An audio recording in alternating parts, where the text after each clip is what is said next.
بسم اللہ الرحمن الرحیم نحمدہ ونصلی علی رسولہ الکریم اما بعد۔ معزز سامعین و ناظرین، سراج الامہ امام اعظم امام ابو حنیفہ رحمۃ اللہ علیہ کی سیرت کے چند نقوش اور چند گوشے کے سلسلے میں 7ویں قسط آپ حضرات کے خدمت میں موجود ہیں۔ اس قسط میں حضرت امام صاحب کا تحمل کو بیان کیا جائے گا۔ اسی طرح حضرت امام صاحب کا اپنے تلامذہ کے ساتھ حسن سلوک کو بیان کیا جائے گا۔ اسی طرح حضرت امام صاحب اپنے شاگردوں کی نظر میں حضرت امام صاحب کا کیا مقام ہے، ان 3 عنوانات کو بیان کیے جائیں گے۔ بسم اللہ الرحمن الرحیم۔ امام صاحب کا تحمل۔ سب سے پہلے یہ بات ذہن نشین ہونی چاہیے کہ امام صاحب نہایت محتاط اور متحمل المزاج انسان تھے۔ طلباء کے اعتراضات کو خندہ پیشانی سے سنتے اور مسکرا کر ان کے جوابات دیتے تھے۔ ایک مرتبہ آپ کا حلقہ درس میں واعظ عراق جو حضرت حسن بصری کے قریبی اور عزیز تھے شریک ہو گئے تھے۔ امام صاحب نے کسی مسئلے پر گفتگو جاری تھی تو امام صاحب نے درمیان میں فرمایا کہ اخطأ الحسن، حضرت حسن بصری نے غلطی کی ہے، یعنی حضرت حسن بصری سے چوک ہو گئی ہے۔ اس پر واعظ عراق کو غصہ آ گیا اور فوراً ہی اٹھ کر کہہ دیا، تقول الحسن اخطأ یا ابن الزانیہ۔ اس کا ترجمہ یہ ہے، اے حرامی بچے، تو حسن کو یہ کہتا ہے کہ اس نے خطا کی۔ بڑی مجلس میں جس میں امام صاحب کے جانثار بیٹھے تھے، یہ کوئی معمولی واقعہ نہیں تھا۔ نہ معلوم کتنے تلامذہ کے خون کھولنے لگے ہوں گے اور کتنوں نے آستینیں چڑھا لی ہوگی۔ آپ نے سب کو خاموش کیا اور پھر نرمی سے فرمایا، واللہ اخطأ الحسن و اصاب ابن مسعود۔ خدا کی قسم، حضرت حسن سے غلطی اور چوک ہوئی ہے اور ابن مسعود نے صحیح فرمایا ہے۔ یہ بات عقود الجمان صفحہ نمبر 270 پہ لکھی ہوئی ہے۔ چنانچہ حضرت امام صاحب کا معمول یہ تھا کہ آپ ایسے گستاخوں کو معاف فرما دیتے تھے۔ آپ کا قول ہے، اہل علم میں سے کسی نے میرے متعلق کچھ کہا اور وہ چیز میرے اندر نہیں ہے تو وہ غلطی پر ہے، اور علماء کی غیبت تو کچھ نہ کچھ ان کے بعد ہی رہتی ہیں۔ یہ امام صاحب کا تحمل تھا۔ اسی طرح حضرت امام صاحب کا اپنے تلامذہ کے ساتھ حسن سلوک۔ امام صاحب کے درس میں بہت آزادانہ ماحول ہوا کرتا تھا۔ ہر طالب علم کو اعتراض کرنے اور دلائل پر تبصرہ کرنے کی کھلی آزادی رہتی تھی۔ آپ اپنے تلامذہ کو تقلید پیشہ متعلم نہیں بنانا چاہتے تھے، بلکہ ایک مناظر کی حیثیت میں امام صاحب اپنے شاگردوں کو دیکھنا پسند فرماتے تھے۔ شیخ ابو زہرہ نے لکھا ہے کہ امام صاحب اپنے تلامذہ میں 3 باتوں کا خاص خیال رکھتے تھے۔ سب سے پہلی بات جس کا امام صاحب اپنے تلامذہ میں خیال رکھا کرتے تھے، وہ بات یہ ہے کہ تلامذہ کی مالی امداد کرتے اور گردش ایام میں ان کا ساتھ دیتے، یعنی کبھی طالب علم کو کوئی کسی چیز کی ضرورت ہوئی تو امام صاحب اس شاگرد کی مدد اور امداد فرمایا کرتے تھے۔ مثلا جس کو شادی کی ضرورت ہوتی اور مالی وسائل نہ رکھتا ہوتا تو اس کی شادی کراتے تھے۔ ہر شاگرد کی ضروریات کی کفالت فرماتے تھے۔ اسی طرح دوسری بات یہ ہے جس کا امام صاحب اپنے شاگردوں میں خیال رکھا کرتے تھے کہ تلامذہ کی کڑی نگرانی کرتے تھے۔ جب کسی میں احساس علم کے ساتھ کبر و تکبر کے آثار دیکھتے تھے تو اس کو زائل فرمانے کی ہمیشہ کوشش میں لگے رہتے تھے۔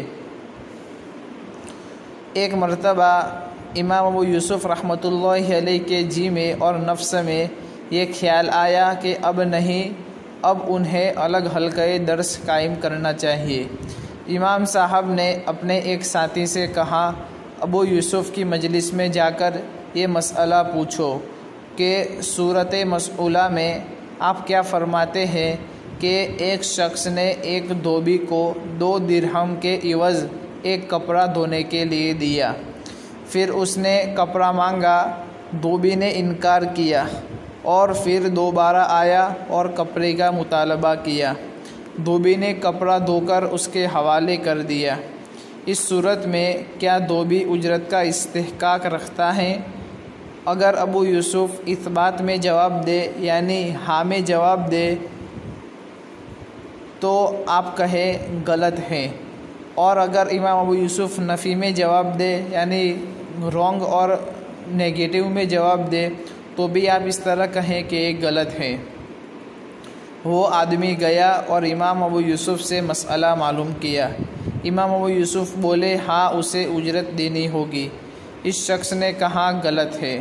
امام ابو یوسف کچھ سوچ کر بولے، وہ اجرت کا مستحق نہیں ہے۔ وہ بولا، یہ بھی صحیح نہیں ہے یعنی یہ بھی غلط ہے۔ امام ابو یوسف اسی وقت اٹھ کر امام صاحب کی خدمت میں گئے۔ امام صاحب بولے، آپ دھوبی کے مسئلے کے سلسلے میں آئے ہوں؟ امام ابو یوسف نے کہا، مجھے یہ مسئلہ سمجھائیے۔ فرمایا یعنی حضرت امام صاحب نے فرمایا امام ابو یوسف سے کہ اگر دھوبی نے یہ کپڑا غصب کرنے کے بعد دھویا تو اسے کوئی اجرت نہیں ملنی چاہیے کیونکہ اس نے اپنے لیے دھویا ہے، اور اگر غصب کرنے سے پہلے دھویا ہے تو وہ اجرت کا مستحق ہے کیونکہ اس نے یہ کپڑا اس کپڑے کے مالک کے لیے دھویا ہے۔ اور نمبر تیسرا نمبر جس کا امام صاحب اپنے تلامیذہ کے لیے خیال رکھا کرتے تھے، آپ تلامیذہ کو نصیحت کرتے رہتے تھے، خصوصاً ان لوگوں کو جو اپنے وطن جانے والے ہوتے تھے یا جن کے بڑا بننے کی توقع ہوا کرتی تھی۔ امام صاحب 2 وصیتیں جو انہوں نے یوسف بن خالد اور نوح بن ابی مریم اور امام ابو یوسف کے لیے لکھی ہیں وہ بہت ہی قابل قدر ہے۔ الغرض امام صاحب اپنے تلامیذہ کو دوستوں کی طرح رکھتے تھے اور انہیں اپنے عزیز ترین متاع حیات دینے سے گریز نہ کرتے تھے۔ فرمایا کرتے تھے کہ تم میرے دل کا سرور اور غم و حزن کے زوال کا سبب ہو۔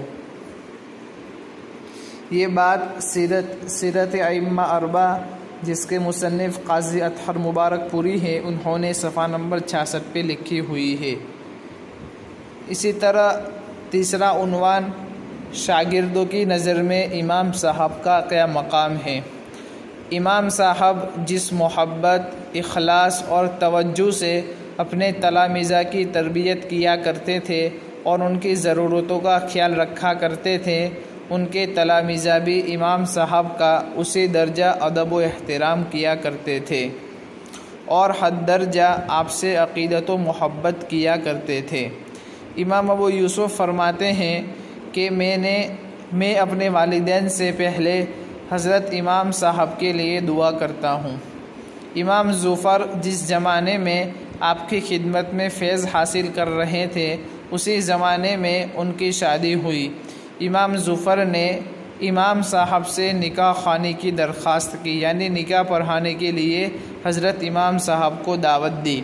امام صاحب نے بڑے انشراح کے ساتھ شاگرد کی خواہش پوری کر دی اور خطبہ نکاح میں ان کے بارے میں یہ شاندار الفاظ کہیں۔ یہ الفاظ جو یہاں سے ہے وہ حضرت امام صاحب کے ہیں کہ یہ ظفر بن حذیل ہیں جو اپنے حسب و نسب، شرافت اور علم کی وجہ سے مسلمانوں کے امام اور دن کے زبردست عالم ہیں۔